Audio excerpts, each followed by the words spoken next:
Channel Duggu coaching centre में। आज की क्लास जो रहेगी उसमें मैं आपको क्लास 8th का गणित का सैम्पल पेपर फर्स्ट जो है वो बताने वाला हूँ पूरे सॉल्यूशन के साथ। ठीक है, तो लास्ट तक बने रहिएगा हमारे साथ। इस क्लास में मैं आपको पूरा इसके ऑब्जेक्टिव वगैरह और जितने भी क्वेश्चन हैं ये आपको इसका पूरा सॉल्व करके दिखाऊंगा। कल जो आपका गणित का पेपर रहेगा क्लास 8th का, उसके लिए ये बहुत बेनिफिट है, तो पूरी वीडियो आपको देखना है। ठीक है, और हम जो भी आईएमपी क्वेश्चन बताते हैं उसमें से लगभग आता ही है पेपर में, इसलिए आप इस वीडियो को जो है पूरा देखिएगा। ठीक है, शुरू करते हैं आज की क्लास। देखिए क्या है, वार्षिक मूल्यांकन हेतु अभ्यास प्रश्न पत्र है, कक्षा 8वीं का है, विषय गणित का है, समय इसमें आपको 3 घंटे का दिया हुआ है और पूर्णांक कितने हैं 90 नंबर। इसमें नोट देख लीजिएगा, सभी प्रश्न हल करना अनिवार्य है। ठीक है, और ये जो वीडियो रहेगी मतलब आज की जो क्लास है इसमें आपको पेपर भी समझ में आ जाएगा कि किस टाइप से आएगा, किस पैटर्न पे आएगा, किस टाइप के आपको क्वेश्चन आ सकते हैं। ठीक है, इसका पहला क्वेश्चन है आपका, सही विकल्प चुनकर लिखिए। क्या करना है आपको, सही विकल्प चुन के लिखना है। ठीक है, जिसमें आपको क्या दिया गया है, 4 ऑप्शन रहेंगे, उसमें से आपको एक सही है उसको टिक करके लिखना है। तो इसका पहला प्रश्न है आपका, बहुभुज के बाह्य कोणों के मापों का योग होता है। ठीक है, बहुभुज मतलब जिसकी बहुत सारी भुजाएं होती हैं, उसके बाह्य कोणों के मापों का योग क्या होता है ये आपको बताना। आपका पहला ऑप्शन है 90 डिग्री, दूसरा है 180 डिग्री, तीसरा है 270 डिग्री और तीसरा है 360 डिग्री। तो इसमें से आपका राइट आंसर है 360 डिग्री। कितना होता है 360 डिग्री। बहुभुज के जो बाह्य कोण होते हैं मतलब एक्सटीरियर एंगल जो होते हैं उन सभी का योग क्या होता है, उन सब का सम क्या होता है 360 डिग्री होता है। इसके बाद सेकंड क्वेश्चन है आपका, वर्ग 20 से 30 की निम्न सीमा होगी। आपको वर्ग दिया है कितना 20 से 30, इसकी निम्न सीमा मतलब लोअर लिमिट आपको बताना है। तो आपके पास 4 ऑप्शन है, पहला है 10, दूसरा 20, तीसरा 30 और चौथा ऑप्शन है आपके पास 40। तो इसकी जो निम्न सीमा मतलब लोअर लिमिट ये होती है। ठीक है, जो पहले लिखा है तो वो क्या हो जाएगा आपका आंसर 20। ठीक है, इसके बाद आता है आपका क्वेश्चन नंबर 3। क्वेश्चन नंबर 3 जो है वो है, कौन सी संख्या पूर्ण वर्ग नहीं है। आपको बताना है कि ये जो डिजिट लिखी हुई है इनमें से आपका परफेक्ट स्क्वायर कौन सा नहीं है। तो देखिए 49 पहला ऑप्शन है, 49 होता है, हाँ होता है, 7 का स्क्वायर होता है। ठीक है, उसके बाद 169 किसका होता है 13 का। उसके बाद 225 मतलब 225 ये आपका होता है 15 का। इसके बाद 325 किसी का भी नहीं होता है, इसलिए ये जो 325 दिया है ये पूर्ण वर्ग नहीं है। ठीक है, इसके बाद अगला प्रश्न है आपका, घनाभ के फलकों की संख्या होती है। घनाभ के मतलब क्यूबॉइड के फलकों की संख्या कितनी होगी 2, 4, 6, 8। तो कितनी होती है 6। कितनी होती है 6। इसका फॉर्मूला भी होता है 6a²। ठीक है, इसके बाद अगला प्रश्न है आपका, एक आलेख के बिंदु 2, 5 में बिंदु बाय निर्देशांक होगा। बिंदु का बाय निर्देशांक कौन सा होगा ये आपको बताना है। देखिए पहला ऑप्शन है 2, 3, 5, 7। अब इसमें बात आती है कि आपके x और y निर्देशांक होते क्या हैं। देखिए जो आपका पहले लिखा रहेगा वो x होगा और जो बाद में लिखा रहेगा y। तो इसमें पहले क्या लिखा है x मतलब 2, ये मतलब क्या होगा ये x होगा और बाद में क्या लिखा है आपका 5, ये कौन सा होगा y। तो अपन से कौन सा पूछा है y का निर्देशांक, तो y में कितना है 5, इसलिए आपका आंसर क्या हो जाएगा 5। इसके बाद आता है आपका क्वेश्चन नंबर 2। क्वेश्चन नंबर 2 क्या है आपका, रिक्त स्थानों की पूर्ति कीजिए। क्या है रिक्त स्थानों की पूर्ति कीजिए मतलब आपको खाली स्थान भरना है इसमें। इसका पहला प्रश्न है आपका, किसी वस्तु के अंकित मूल्य में दी जाने वाली छूट को खाली स्थान कहते हैं। आपको किसी वस्तु का अंकित मूल्य दिया गया है, अब उसमें जो भी आपको छूट मिल रही है उसको क्या कहते हैं, तो जो भी उसमें आपको कमी हो रही है उसको हम कहते हैं डिस्काउंट, यानी कि बट्टा। क्या कहते हैं, बट्टा। उसके बाद प्रश्न क्रमांक 2 है। प्रश्न क्रमांक 2 क्या है, दंड आलेख विभिन्न श्रेणियों की खालिस्तान करने के लिए उपयुक्त है। जो दंड आलेख मतलब आपका बार ग्राफ होता है, वो विभिन्न श्रेणियों के लिए मतलब किसके लिए यूज करते हैं, तो वो करते हैं हम तुलना करने के लिए, कंपैरिजन। किन्हीं भी दो चीज़ों की जब हमें तुलना करनी हो तो उसको हम किसके द्वारा दिखाएंगे, दंड आलेख मतलब बार ग्राफ के द्वारा हम कंपैरिजन करेंगे। उसके बाद नेक्स्ट क्वेश्चन है आपका, संख्या 49 के अंक पलटने पर प्राप्त संख्या खालिस्तान होगी। अब आपको बताने 49 जो है उसका अंक पलटने पे कौन सी संख्या प्राप्त होगी, तो अंक पलटने पे ये आपका 9 जो है वो आगे आ जाएगा, 4 पीछे चले जाएगा, मतलब 94 इसका राइट आंसर हो जाएगा। इसके बाद अगला प्रश्न है, प्रश्न क्रमांक 4 जो है वो है आपका, संख्या 98 मतलब 98 का बीजांक खालिस्तान होगा। अब 98 का बीजांक, बीजांक का मतलब बीजांक कैसे निकालते हैं, बीजांक निकालते हैं पहली संख्या प्लस दूसरी संख्या को प्लस करके। तो पहली संख्या क्या है आपकी, पहली संख्या 9 प्लस 8 इज इक्वल टू कितना होगा, 17। ठीक है, इसलिए आपका क्या राइट आंसर होगा इसका 17। और यदि आप को इसमें 3 संख्याएं भी दी होती, मान लीजिए आपको दिया 1 2 3, 1 2 3 का आपको बीजांक निकालना है, तो कैसे निकालते, 1 + 2 + 3, यानी 1 और 2 3 और 3 कितना होता है 6, यानी इसका बीजांक कितना आ जाता 6। ठीक है, बीजांक से संबंधित जो भी क्वेश्चन है आपको क्या करना है, जितनी भी संख्याएं दी हैं उन सबका सम करना है, प्लस करना है उनको। उसके बाद आता है प्रश्न क्रमांक 3। प्रश्न क्रमांक 3 क्या है आपका, निम्नलिखित प्रश्नों को हल कीजिए। अब यहाँ से शुरू होते हैं आपके क्वेश्चंस, ठीक है, जिनको हमें क्या करना है, सॉल्व करके दिखाना है।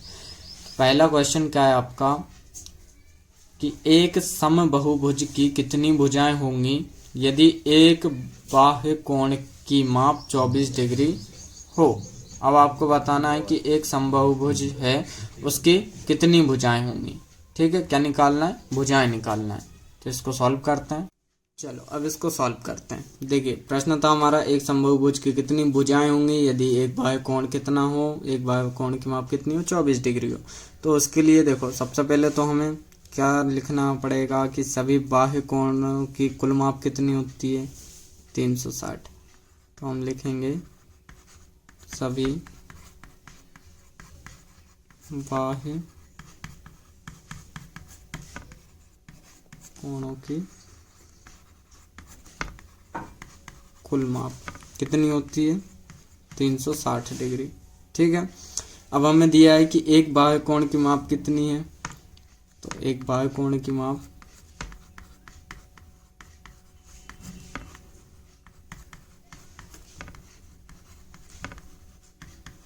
आपको दिए 24 डिग्री। कितनी दिए, 24 डिग्री। तो अब आपको क्या निकालना है, आपको निकालना है भुजाओं की संख्या। क्या निकालना है, भुजाओं की संख्या। तो यहाँ लिखेंगे कि समबाहुभुज की भुजाओं की संख्या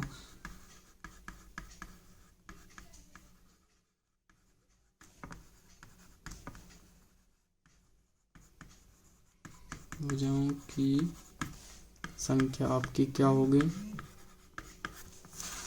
समबाहुभुज की भुजाओं की संख्या क्या होगी आपकी। देखिए यहाँ पर भुजाओं की संख्या निकालने के लिए हम क्या करेंगे, 360 से आपको 24 को डिवाइड कर देना। जब इससे इसको काटेंगे तो कितना आएगा आपका आंसर आएगा यहाँ पे 15। ठीक है, कितनी भुजाएं होंगी आपकी, 15 भुजाएं होंगी। ठीक है, इसलिए इसका राइट आंसर क्या है आपका 15। क्या है, 15। चलो इसके बाद अगला प्रश्न है आपका, एक बाग में 2025 पौधे इस प्रकार लगाए जाने हैं कि प्रत्येक पंक्ति में उतने ही पौधे हों जितनी पंक्तियों की संख्या हो। ठीक है, उसके बाद पंक्तियों की संख्या और प्रत्येक पंक्ति में पौधों की संख्या ज्ञात कीजिए। अब आपको क्या करना है कि एक बाग है, बाग नहीं बाग है, जिसमें आपको क्या करना है, 2025 पौधे लगाना है। ठीक है, अब ये पौधे किस प्रकार से लगाना है कि यदि आपको एक पंक्ति में उतने ही पौधे लगाने हैं जितने की टोटल पंक्तियों की संख्या है। ठीक है, उसके बाद हमें क्या करना है कि पंक्तियों की भी संख्या ज्ञात करनी है और एक पंक्ति में कितने पौधे लगे वो संख्या भी ज्ञात करनी है। चलो इसको भी सॉल्व करते हैं। सबसे पहले तो हम मान लेते हैं कि जो पंक्तियों की संख्या है वो x है। ठीक है, पंक्तियों की संख्या क्या है, x है। फिर उसके बाद हमें क्या करना है, 2025 का एलसीएम लेना है। क्या करना, गुणनखंड करना, सॉरी इनका क्या करना है, गुणनखंड करना है। तो इसको सबसे पहले 2025, पीछे कौन सा अंक है आपका, 5। 5 किस किस से डिवाइड हो सकता है, पहले 3 से हो सकता है, 3 से नहीं तो 5 से तो हो ही जाएगा। पहले हम 3 से करके देखते हैं। तो जब हम इसको 3 से करेंगे तो क्या आएगा, 3 6 18, 2 बचे इधर दे दिए, 3 7 21, 1 बचा इसको दे, 3 5 15। ठीक है, उसके बाद फिर 5 है, फिर 3 से करके देखते हैं। 3 से करेंगे तो क्या आएगा, 3 दूनी 6, 3 दूनी 6, 3 5 15। अब ये फिर 5 है, तो हम किससे करेंगे, 3 से। तो 3 7 21, 1 बचे इसको दे, 3 5 15। अब 75 है, फिर 3 से करते हैं, 3 दूनी 6, 3 5 15। फिर 5 से करते हैं, 5 से करने पे आपका आ रहा है 25, 5 और फिर 5 से करेंगे तो कितना आएगा, 1। ठीक है, मतलब कि इसके गुणनखंड कितने।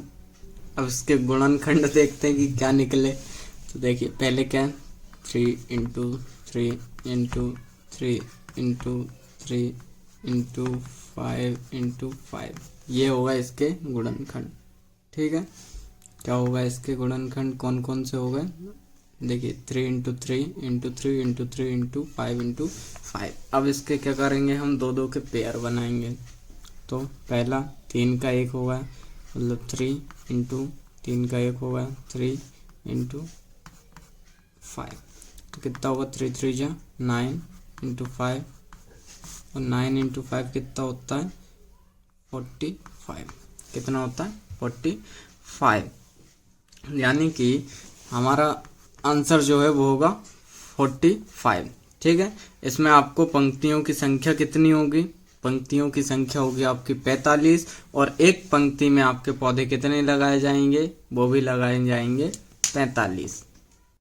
अगला प्रश्न है आपका, ऑयलर सूत्र का प्रयोग करते हुए अज्ञात संख्या a को ज्ञात कीजिए। अब आपको क्या करना, ऑयलर का जो सूत्र है उसको प्रयोग करके आपको क्या निकालना है, a निकालना है। ठीक है, यहाँ पे फलक ए दिया, शीर्ष 6 दिया, किनारे कितने दिए, 12। चलो इसका सॉल्यूशन देखते हैं। चलो देखते हैं फलक कितने दिए आपको, फलक जो है आपको दिए हैं a। ठीक है, शीर्ष कितने दिए, 6, और आपको किनारे कितने दिए, 12। किनारे कितने दिए आपको, 12 दिए हैं। ठीक है, ये हमें दिया है, इसमें हमें क्या निकालना है, ए निकालना है। अब सबसे पहले ऑयलर का सूत्र देखते हैं क्या होता है। ऑयलर का सूत्र आपका होता है v + f = e + 2। ठीक है, हिंदी में होता है v यानी शीर्ष प्लस फलक = जो होगा आपका किनारे और प्लस में 2। ये आपका ऑयलर का जो है सूत्र होता है। ठीक है, क्या होगा ऑयलर का सूत्र, v + f = e + 2, और हिंदी में क्या होगा, ये शीर्ष प्लस फलक बराबर किनारे प्लस 2। ठीक है, अब इसमें देखिए आपको शीर्ष कितने दिए, शीर्ष कितने दिए, शीर्षों की संख्या आपकी 6, कितनी है, 6। उसके बाद प्लस आपको फलक कितने दिए, a। ठीक है, और = में आपका किनारे कितने हैं, 12। ठीक, कितने, 12, और प्लस में 2, ये आपको रखना है। अब इसको सॉल्व करते हैं, 6 + a ऐसे ही का ऐसा। ठीक है, यहाँ पे क्या हो जाएगा, 12 और 2 कितने होते हैं, 14। फिर यहाँ पे a = 14, ये इस साइड काय का था, प्लस का था, ठीक है। इस साइड जाएगा माइनस का, हो जाएगा 6, यानी ए की वैल्यू 14 माइनस 6 कितना होता है 8, तो ए की वैल्यू क्या आएगी 8, ठीक है। एक बार फिर देख लेते हैं। हमारे पास फलक क्या थे, ए, जिसकी हमें वैल्यू निकालनी थी, उसका शीर्ष कितने थे 6 और किनारे कितने थे आपके पास 12। उसके बाद आयलर का सूत्र लगाना था। आयलर का सूत्र क्या होता है, v plus f is equal to e plus 2, यानी कि शीर्ष प्लस फलक बराबर किनारे प्लस 2, ठीक है। उसके बाद हमने इसमें वैल्यू रखी, ठीक है, उसका मान रखा, तो हमारे पास शीर्ष का मान कितना था 6 और फलक का मान a था, किनारे का मान 2 था और 2 हमें प्लस में लेना था। इसके बाद हमने सॉल्व किया तो हमारा आंसर आया 8, ठीक है। उसके बाद अगला प्रश्न देखते हैं। अगला प्रश्न है आपका, दिए गए रेखा आलेख के अनुसार नीचे दिए गए प्रश्नों के उत्तर लिखिए। अब ये जो रेखा आलेख वाला है इसका मैं यहीं पे इसको समझा देता हूँ। देखिए पहला प्रश्न क्या है इसका, कि दोनों अक्ष रेखाओं पर क्या क्या सूचना दी गई है। अब दोनों अक्ष रेखाएं मतलब एक्स अक्ष और ये वाई अक्ष, ठीक है। इस पे आपको बताना कि कौन कौन सी सूचनाएं दी गई हैं, तो कौन कौन से दी गई हैं, तापमान और समय, यानी समय की सूचना दी गई है आपको और तापमान की सूचना दी गई है, ये हो जाएगा आपका पहले का आंसर।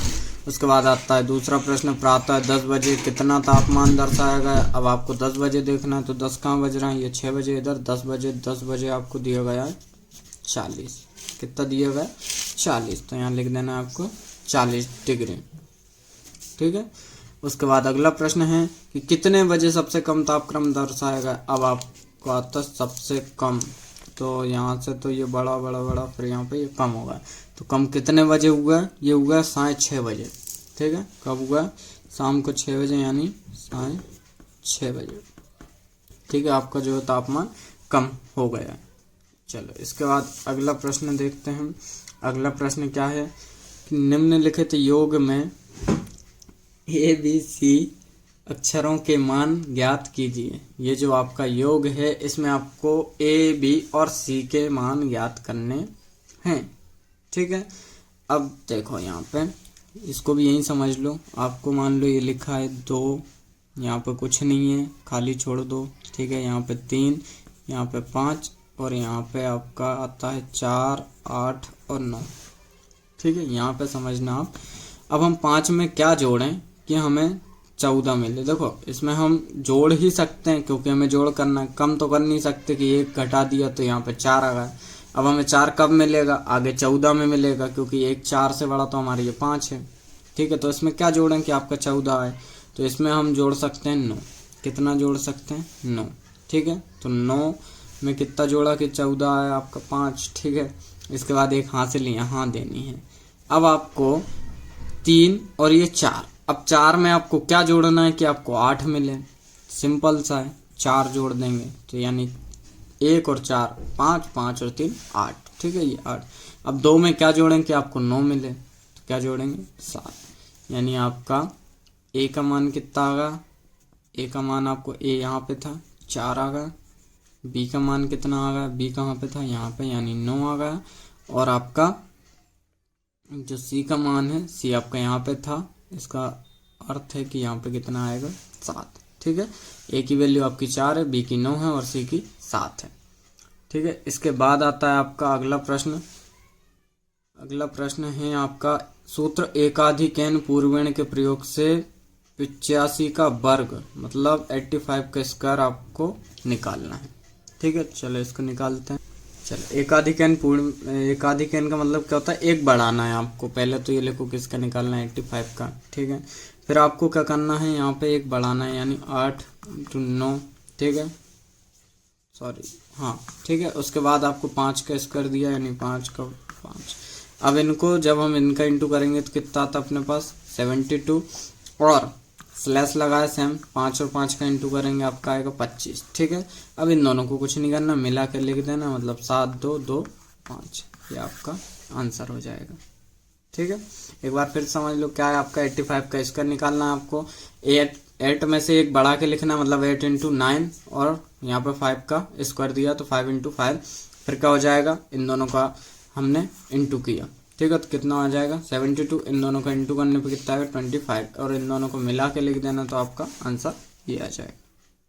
चलो अगला प्रश्न देखते हैं कि वह सबसे छोटी संख्या ज्ञात कीजिए जिससे संख्या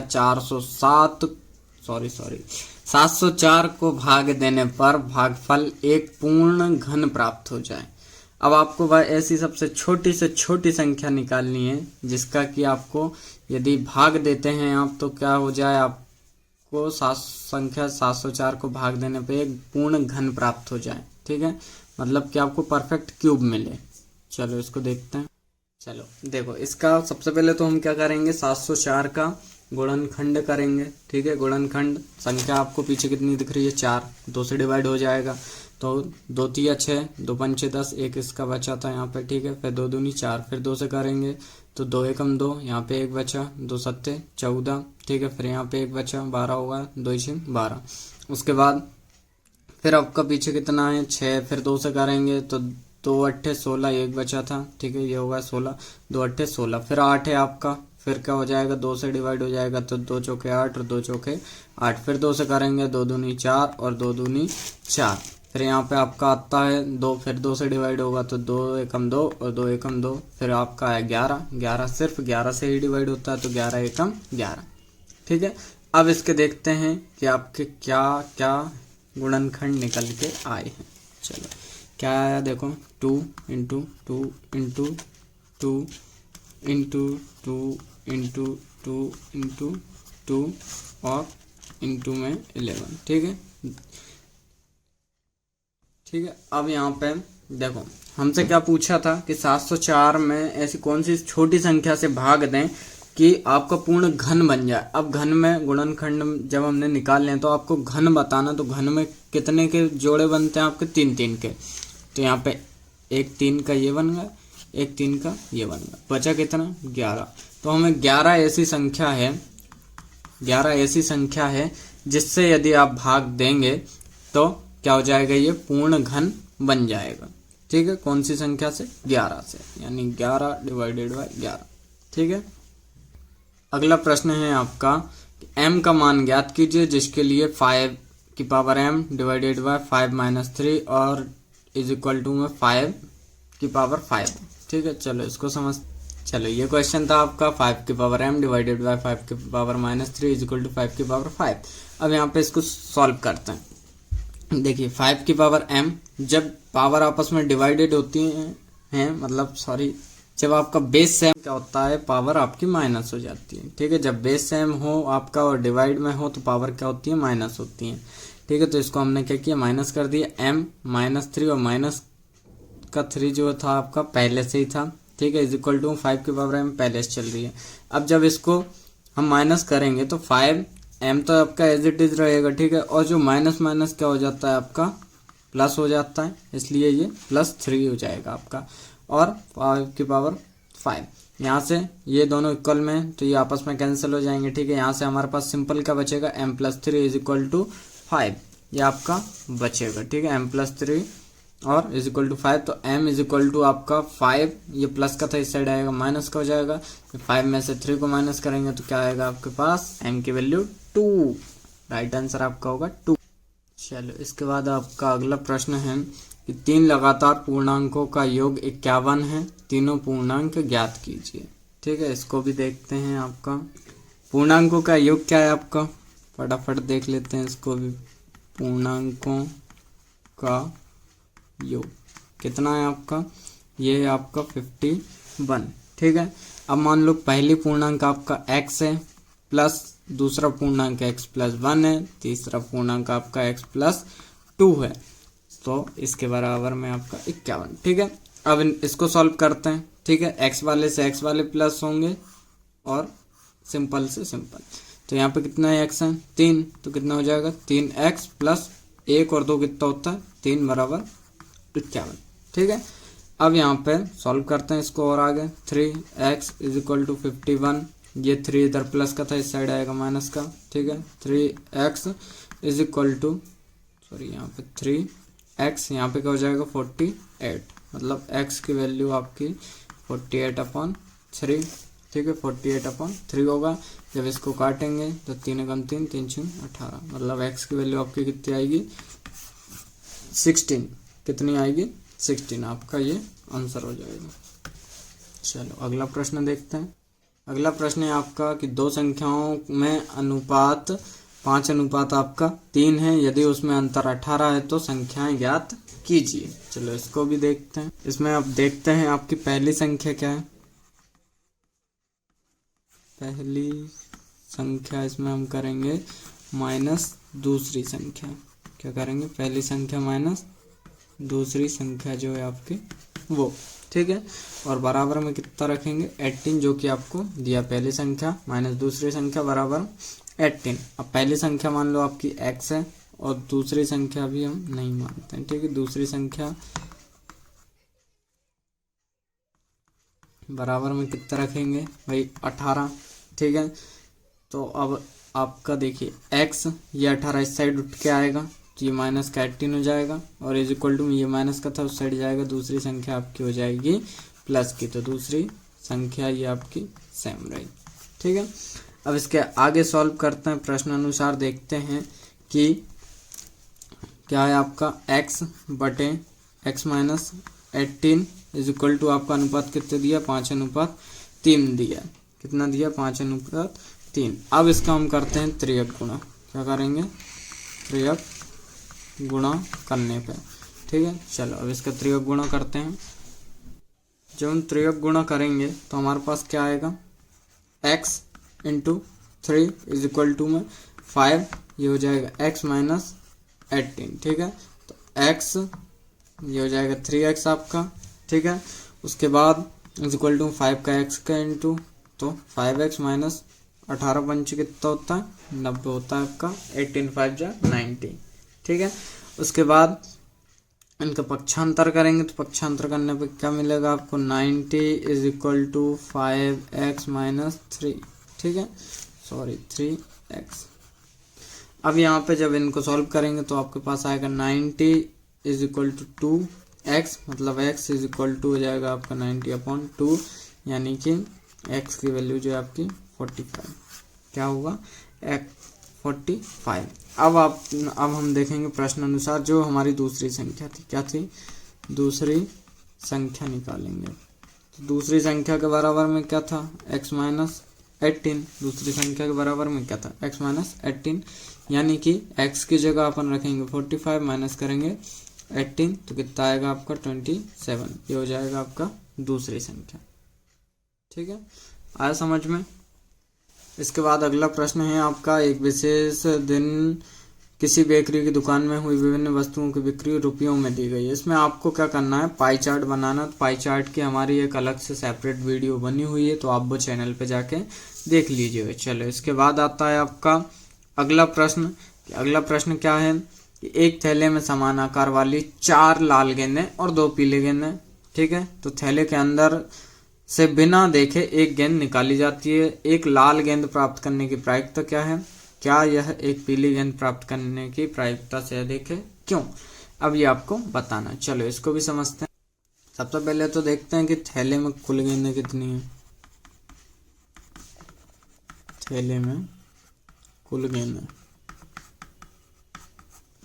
कितनी है आपकी, 4 लाल हैं और प्लस 2 पीली हैं, यानी कि आपकी टोटल कितनी गेंदें हैं 6। टोटल गेंदें कितनी है 6। अब यहाँ देखते हैं कि एक लाल गेंद प्राप्त करने की प्रायिकता, एक लाल गेंद प्राप्त करने की प्रायिकता, एक लाल गेंद प्राप्त करने की प्रायिकता क्या होगी आपकी कि थैले में लाल गेंदों की संख्या, क्या लिखेंगे पहले, थैले में लाल गेंदों की संख्या। आपको देखना है थैले में लाल गेंदों की संख्या बटे में आपको बताना है कि कुल गेंदों की संख्या कितनी है, कुल गेंदों की संख्या, ठीक है। और थैले में लाल गेंदें कितनी थी आपकी 4 और कुल गेंदें कितनी थी 6। इसको काटेंगे तो आपका आंसर आएगा 2/3 कितना है 2/3।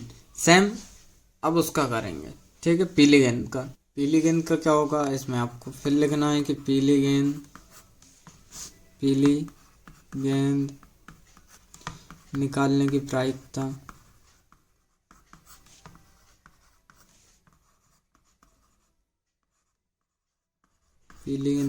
प्रायिकता क्या होगी आपकी, कि थैले में पीली गेंदों की संख्या, थैले में पीली गेंदों की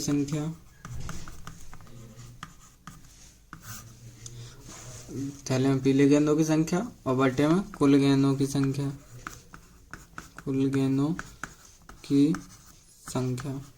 ठीक है। अब यहाँ पर थैले में पीली गेंदें कितनी थी 2 और कुल गेंदें कितनी थी आपकी 6, यानी कि 1/3 कितना है 1/3। अतः हम लिख सकते हैं कि अतः लाल गेंदों की प्रायिकता पीली गेंदों की प्रायिकता से अधिक है, ठीक है। ये लिख देना आप कि अतः लाल गेंदों की प्रायिकता पीली गेंदों की प्रायिकता से अधिक है। और आप वैसे भी समझ सकते हैं कि आपकी लाल गेंदें तो वैसे ही ज़्यादा हैं, तो पीली गेंद प्राप्त करने की प्रायिकता अधिक कैसे हो सकती है, जबकि कि आपकी लाल गेंदें अधिक हैं, पीली गेंदें तो कम है। चलिए इसके बाद नेक्स्ट क्वेश्चन देखते हैं हम। चलो अगला प्रश्न है आपका, एक व्यापारी ने एक वस्तु 784 में खरीदी जिसमें 12% जीएसटी सम्मिलित था। जीएसटी जोड़ने से पहले वस्तु का मूल्य क्या था, ये आपको बताना है।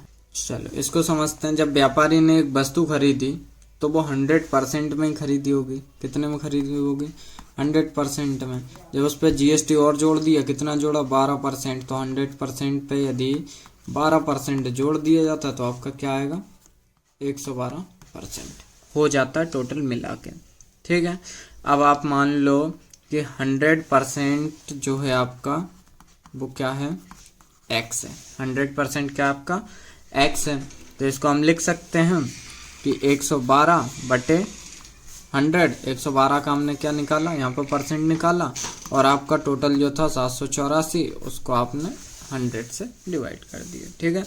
जब इसको हम डिवाइड करेंगे तो क्या हो जाएगा x = 784, ठीक है, इंटू 100/112, ठीक है, ये आपका हो जाएगा। इसके आगे सॉल्व करते हैं। चलो अब इसको काटते हैं। देखिए ये आपका 12 है, यहाँ पे कितना है 84, ये एक, यदि हम 12 का टेबल जो है 7 बार पढ़ें 112 का तो कितना आता है आपका 784। यदि 12 का पढ़ते हैं तो आता है आपका 84 और 1 का 7 बार पढ़ते हैं तो आता है 7, मतलब ये सिंपल कट जाएगा 7 बार में। मतलब क्या बचेगा x = 7 × 100, ठीक है, यानी कि x की वैल्यू कितनी आती रहती है आपकी ₹700, ठीक है। ये क्या आ गया आपका ब्याज जुड़ने से पहले, क्या है ब्याज जुड़ने से पहले आपका क्या था, ये था प्राइस, ठीक है। जब जीएसटी नहीं जुड़ी थी तब आपका प्राइस कितना था 700 रुपये, और यदि 12% जीएसटी जोड़ दी गई उसमें तो कितना होगा 784। चलो अगला प्रश्न देखते हैं। अगला क्या आपका कि 8000 का 2 वर्ष के लिए 5% वार्षिक दर से चक्रवृद्धि ज्ञात कीजिए यदि ब्याज वार्षिक संयोजित होता है। आपको क्या निकालना है इसमें, सिंपल सा आपको क्या निकालना है, चक्रवृद्धि ब्याज निकालना है। चलो इसको देखते हैं फटाफट। सबसे पहले तो जो भी क्वेश्चन है आपको लिखना है कि जो आपको दिया है, मतलब जो गिवन है, तो दिया में आपको क्या है, मूलधन कितना दिया है, मूलधन आपको दिया है ₹8000, कितना दिया 8000। समय कितना दिया है, समय आपको दिया है 2 वर्ष के लिए, कितना दिया है 2 वर्ष के लिए। दर जो है आपकी दर दी है 5% वार्षिक, 5% जो है आपकी वार्षिक दी हुई है, ठीक है। अब यहाँ पे हम लगाते हैं फॉर्मूला। चलो आपको निकालना क्या है, मिश्र धन निकालना है। क्या निकालना है, मिश्र धन। अब मिश्र धन का फॉर्मूला क्या होता है, उसका होता है P × 1 + R/100⁴n, ठीक है। अब यहाँ पे P कितना था आपका, मतलब मूलधन था आपका 8000 × 1 + R कितना था 5%, और 100 तो रहेगा ही, n कितना था 2, समय कितना दिया था आपको 2 वर्ष, ठीक है। चलो अब यहाँ पे इसको सबसे पहले तो ब्रैकेट को सॉल्व करो। यहाँ पे हो जाएगा आपका 20, 21 × 20, और 20 में आपको 1 प्लस करना है तो कितना हो जाएगा 21, मतलब 8000 इंटू 21/20 इतना समझ में आया। ठीक है, अब आगे देखते हैं। यहाँ पे हो जाएगा 8000 इंटू 21/20 इंटू में 21/20। ठीक है, एक जीरो से एक जीरो कट गए, एक जीरो से एक जीरो कट गए, 2 चौके 8 और 2 दूनी 4, मतलब आपका आया 20 इंटू 21 इंटू 21। ठीक है, अब जब इसको सॉल्व करते हैं तो आता है 20 इंटू 21 इंटू 21 होता है आपका 441। ठीक है, 441। अब इसके आगे देखते हैं 441 के आगे। चलो 441 के आगे अब देखते हैं अपना कितना हो जाएगा। जब इसका और इसका 20 इंटू 441 का इंटू करेंगे तो आपका आता है 8820। ठीक है, 8820 ये आया आपका क्या, मिश्र धन। अब आगे देखते हैं इसको। चलो मिश्र धन देख लेते हैं। अब देखो मिश्र धन आपका कितना आया। मिश्र धन आया था आपका ₹8820। ठीक है, अब आपको क्या निकालना था, चक्रवृद्धि ब्याज। चलो पूरे चक्रवृद्धि ब्याज। ठीक है, चक्रवृद्धि ब्याज क्या होता है आपका, ये होता है मिश्र धन प्लस मूलधन। कितना होता है, मिश्र धन प्लस मूलधन।